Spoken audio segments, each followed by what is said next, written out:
देखिए, और इसके अलावा अगर मैं बात करूं आपसे, तो जो मैंने गलती की, अगर देखा जाए तो जो मैंने गलती की अपने यूपीएससी की परीक्षा के दौरान, वो गलती आप मत करिए। क्योंकि देखिए, जब भी आप कोई एग्जाम देते हैं तो उसमें क्या होता है, आप सोचते हैं कि ये रिसोर्स वो रिसोर्स, ये फॉलो कर लें, उनको फॉलो कर लें, 10 लोगों को फॉलो करने के फेरे में आपका रिजल्ट नहीं हो पाता है। और यही काम मैंने भी किया था अपने यूपीएससी की तैयारी में। मैं क्या करता था कि मुझे एक किताब मिला, फिर मुझे दूसरे लोगों ने बता दिया ये किताब, फिर मैं उस किताब पर भी चला गया। अब इससे क्या होता है, ये सारा चीज करने से क्या होता है कि आप किसी भी किताब में मास्टर नहीं बन पाते हैं। जैसे मैंने बस एक किताब अगर देखा जाए जिसको डेडिकेटेडली मैंने फॉलो किया, वो एम लक्ष्मीकांत था।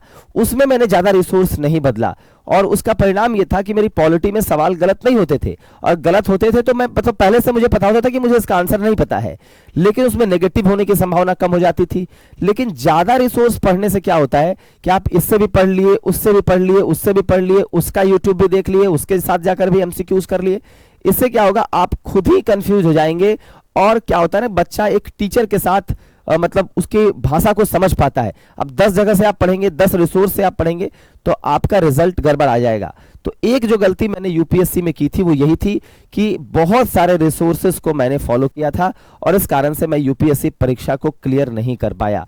दूसरी जो मेरी गलती थी कि मैं बहुत ज्यादा टेस्ट सीरीज पर बहुत दिन के बाद मेरा ध्यान आया, और स्पेशली मेरा ध्यान प्रीलिम्स के टेस्ट सीरीज पर तो रहा, लेकिन मेंस के टेस्ट सीरीज पर मेरा ध्यान नहीं रहा। तो इस कारण से भी आपको डिस्ट्रैक्ट नहीं होना है। तीसरा जो सबसे बड़ी गलती मैंने की कि मुझे लगता था कि मैं 100 में 100 सवाल सॉल्व कर दूं तभी मेरा प्रीलिम्स निकलेगा। याद रखना है कि आपको हर चीज सॉल्व नहीं करनी, क्योंकि बहुत सारा ऐसा सवाल आपसे पूछा जाएगा जो बिल्कुल भी सॉल्व करने लायक नहीं है। अब जैसा देखिए कि गया का पॉपुलेशन पूछा गया, तो क्या आपको लगता है कि आप गया का पॉपुलेशन याद रख लेंगे? और गया का याद रख लेंगे तो आपको लगता है कि 38 राज्य का याद रख लेंगे?